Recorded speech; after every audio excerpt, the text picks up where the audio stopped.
and sit down.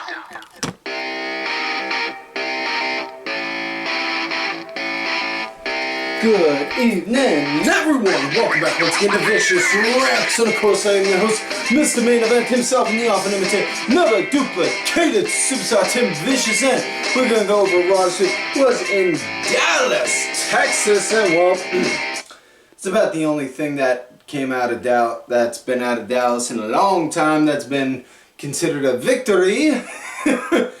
Sorry, I couldn't help myself. Philly boy. Cheap shot at Dallas. I can't help myself. I'm sorry. Moving forward though, before we get into the show, I want to run over a couple things. First and foremost, folks, the 500 subscriber contest is officially over because we've broken the number. We've broke over 500. So if you still, folks, I would still, whatever, if you feel so inclined, youtube.com/Tim23Vicious.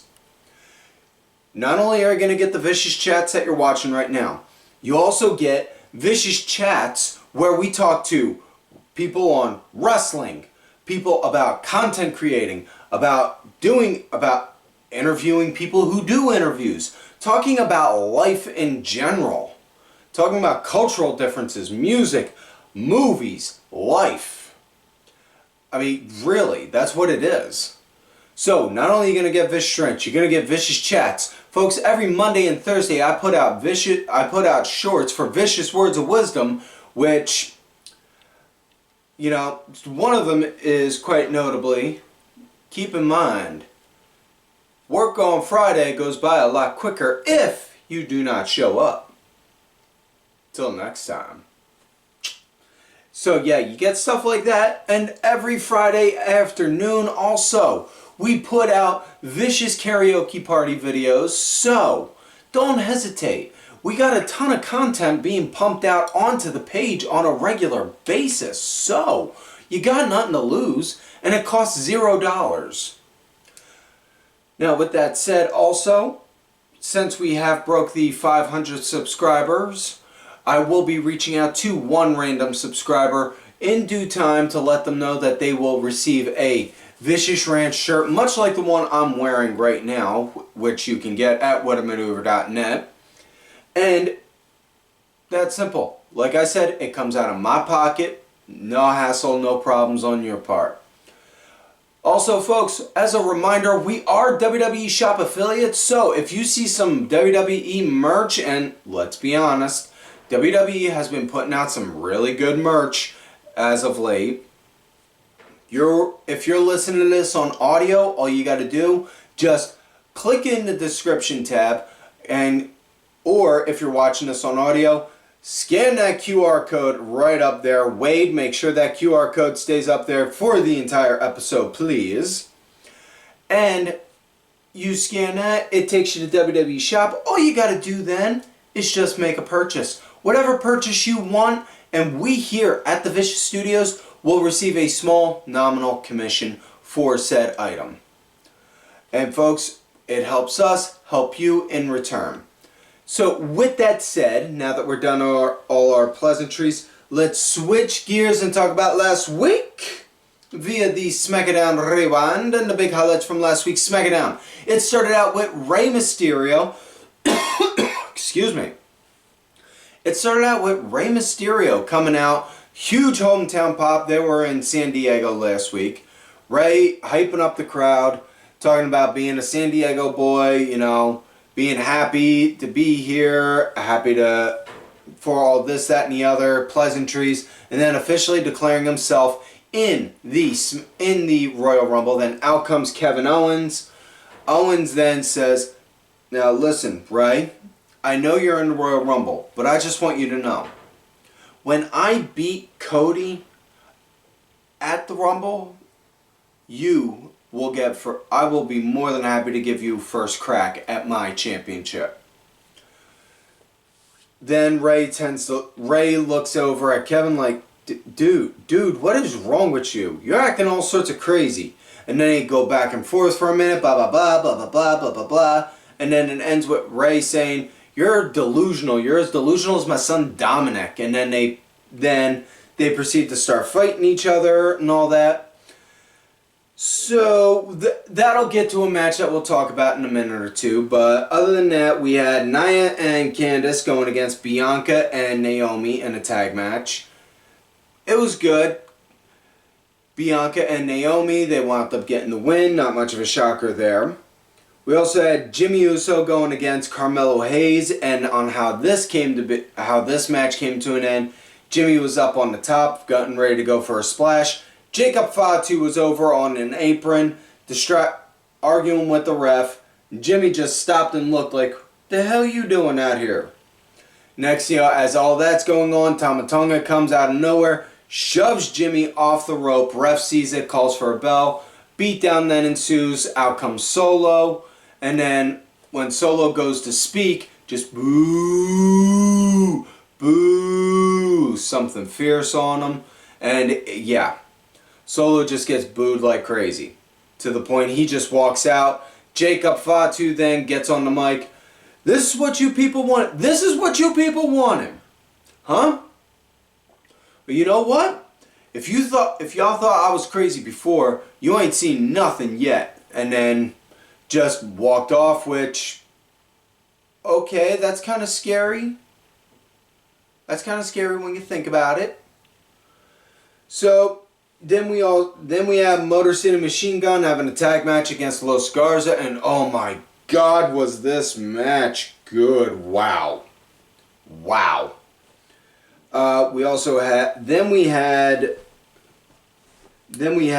Piper Niven going against B-Fab, and this came to be from some backstage squabbling. Piper wound up getting the win, and then the big takeaway from the match was after post-match, Michin came out with Singapore cane in hand to save B-Fab. So, alright, cool. Then we had, Then we had Rey Mysterio going against Kevin Owens. This was a good match. I thoroughly enjoyed it. And Kevin wound up getting the win, surprisingly from a pop-up powerbomb as opposed to using the stunner like he's been doing. Wade, what are you doing back there? Sorry, folks. Producers, sometimes they can just be assholes. Sorry about that. That was incredibly rude of me. I'm sorry. Moving forward, then we had the main event, women's match. It was Tiffany Stratton defending her championship against BBL Bayley, which we'll be seeing more of soon enough. Just wait. And this was a good match. I liked it. Tiffany wound up getting the win. Not a shocker for the one. Hit the prettiest moonsault ever. 1, 2, 3. So, yeah. Now, with that said, let's get into this week's show. It starts out with Oos, hit my music. Yeet, Jey Uso coming out through the crowd. And, folks, I was all for it. And my big takeaway was I was laughing because Michael Cole actually got out the desk to go and yeet with Jey Uso as he was there. And Wade Barrett, who was filling in for Pat McAfee on commentary, was just like, I cannot believe you, Cole. It's going to take you 15 minutes just to catch your breath from all of that. Yeah, I thought it was hilarious. Now, we'll say this also. It was fun to see. Jay got in the ring. Dallas, Texas. I'm here to let y'all know that this Saturday coming up at Saturday night's main event, I am going to beat Gunther, and then I am going to be your new world. Boom. Gunther's music hits. He comes down to the ring, and then Gunther just gets on the mic. No, please, continue. Humor me. What, you were going to say you were going to win? Be world champ? That's a joke. That's funny. That's funny. You're a jokester. Let's face it, Jay, you're nothing more but a useful idiot. All you do is parade around here like you do. You're a mascot. You're not a champion. You're not a wrestler. all you do is just dance around. Whereas I am a wrestler. I am going to win, and when I win, all you're going to hear is, and still World Heavyweight Champion. So then Jay wound up getting on there with buttling. Yeah, you know what? I may be in mascot, but you know what? It's for them. They're my team. They're my squad. They're my crew. And you made it. And you know what's the difference between you and me, Gunther? One of us main evented WrestleMania, and it wasn't you. And then they started to lock up and brawl for a minute until Jay wound up getting the title off him. Till Gunther got out the ring, Jay grabbed the title, held it up high, like, yeah, I'm going to win this, laid it down. It's like, all right, come on now. So, yeah. Now we come to the first match of the night. Rey Mysterio versus Kofi Kingston. And my God, this was good. The way the New Day's new entrance was. The music started to play and then you just hear Woods on the mic. No. Cut it. Cut the music now. We've been doing this for 10 years. None of you people deserve it now anymore. No. And Kofi coming out wearing black jeans, hands taped up for a match. JBL was on commentary. I'm all for that because he is JBL and he is a wrestling god. Yeah. Anyways, really dug the match. It was Kofi, he wound up showing a really nice edge, being a villain, being a dastardly heelish like villain, and you know, it didn't process and click in my head until after I watched it. Oh my God. Kofi did not do a lot of his high-flying acrobatic stuff. Huh. Wow. Okay. Huh. Yeah, it was just, I thought that was a neat little thing. But match came to an end when Kofi went for Trouble in Paradise. And then wound up getting countered into a roll-up for a 1-2-3. Rey got the win. Next up, we had Nia Jax, who showed up because of the transfer window still being open, against Raw's newest transfer, BBL Bayley.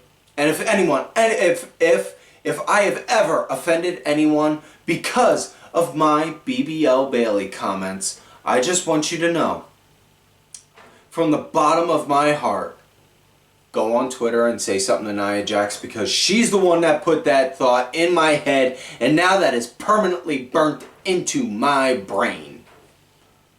So, this came to be because as Bayley was being interviewed, being asked about being welcomed back to Raw, she also did that and then declared her entry, I should say, wrong choice of words, into the Royal Rumble. So, and you know, I'm going to just throw this out there. Technically speaking, whoever wins the Royal Rumble for men and women could also challenge for the WWE Speed Championship. I'm just saying. Moving forward though, as Bayley was being interviewed by that, Nia stepped in like, huh, and then some backstage words were shared and then it got turned into the match. Really good, solid pace. Bayley really like coming from a punching up sort of perspective. Bayley was leading into the commercial break, fighting for the lead post commercial break. Nia wound up getting the win, hitting Annihilator. Post match though, Rhea Ripley came out because they showed earlier in the show that as Rhea was coming in, Nia, boom, decimated and took her out. And so, yeah. Then they got into a big fight. There was a big pull apart. And then Rhea got on the mic and said, Saturday night's main event, your ass is grass and I'ma smoke it, basically. So, yeah. So this Saturday coming up, we're going to have Rhea going against Nia. I'm all for that. Next up, we got Pete Dunne going up against Zero Meadow himself, Penta.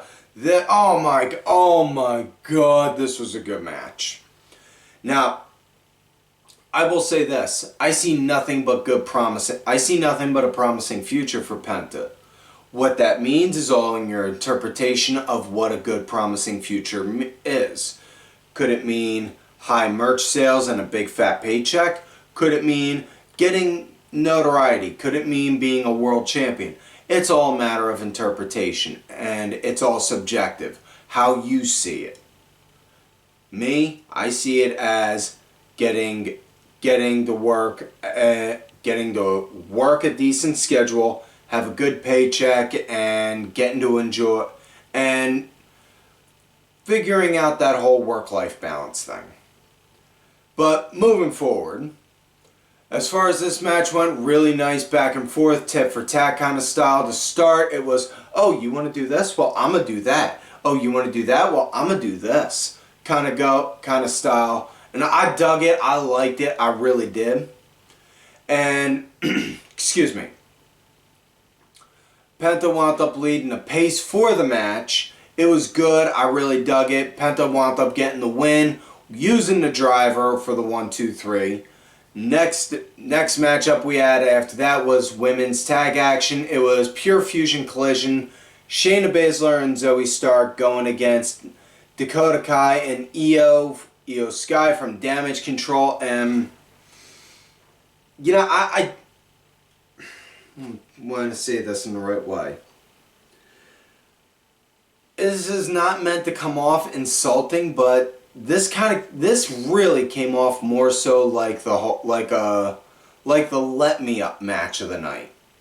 And I don't mean that in a negative way. It's just it didn't have that I have to sit here and watch it type feel like the other matches did. But it was good nonetheless. Dakota, she was the punching bag from the time the bell rang up until the very second Io got the hot tag in. Io got tagged in. She cleaned up house and wrecked shit up something fierce. And then once she got... It was a good match. I dug it.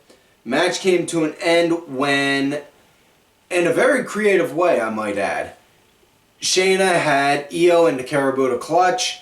Io actually got out of the move by running forward and sliding between the bottom and the middle rope. That little space in between them. And then as she's doing that, Shayna, boom, popped up off the rope. Io then proceeded to go up, hit the moonsault for the 1-2-3. So now we come to main event match of the night. Seth Elizabeth Rollins, because his middle name is not frickin' damn it, going against Drew McIntyre. And, ooh man, this was a good match. WrestleMania 40 rematch. This was really good, really physical. I loved it. A lot of good back and forth. Drew wound up leading the match up near the end. And on how it came to an end, Drew was throwing out a whole bunch of lariats to Seth. And as he was going for the last one, Seth wound up moving. Excuse me, I'm sorry. Seth moved, ducked out, rolled out the way, flipped Drew over into a flapjack for a 1-2-3 pin. After that, Drew had this look on his face like his rage broke, just like, no. Twitch, twitch, twitch, no. And then he proceeded to go and beat the living tar out of Seth. Had his face smushed up against a ring post, looking like he was getting ready to go and kick it in. And as he's about to, he gets saved by Sami Zayn. Sami then proceeds to go and throw shots left and right at Drew. Goes, checks on Seth. You alright? You alright? You good? And then him and Drew go at it for a minute again. Drew picks up the lead on that part. Then Seth winds up. Then as Drew's got Seth lined up into a corner, looking like he's about ready to hit him again. From my perspective and my viewpoint, how it looked like Drew wound up seeing it out of the corner of his eye, but he moved out the way. And then Sami, boom, popped Seth with the haluva kick. Drew just rolled out the ring then. Like, have fun with that, boys. I'll see you later. Toodles. And yeah, that was it. The show ended from there. So, all in all, I gotta say, I thought this was a good show, and the way that they're moving with Netflix, I don't see nothing but good, promising things coming up. I don't see any issues at the moment, you know? But that is it for this week's show, folks. So, like always, don't forget to like, subscribe the video, go back, watch some of the other episodes when you can. If you listen to this on audio form, leave us a 5-star review if you feel we've earned it. Make sure you also subscribe to the Spotify page on there. We are trying to build up that platform also. Thank you to contributor to the show, LFC Lingerie Fighting Championship. There are a little bit of wrestling, a little bit of MMA, and a whole lot of attractive women wearing a little bit of nothing. Thank you. Also, don't forget to check out whatamaneuver.net for some vicious rants apparel, much like what I'm wearing now. We got t-shirts, tanks, long sleeves, women's tees, toddler tees, and baby onesies. Perfect gift for somebody you love, somebody you hate, or a shirt to give to Goodwill so you can hold on to your stuff. Don't forget to follow these cats right here on the Twitter as well. DSB_IV, main event _net, the main event wrestling network page, Sergeant Curry Pants, 3 Count Thursday, and Deep Dry 1986. And folks, like I always tell you, Shut up and sit down. you love me great, you hate me. Fuck you.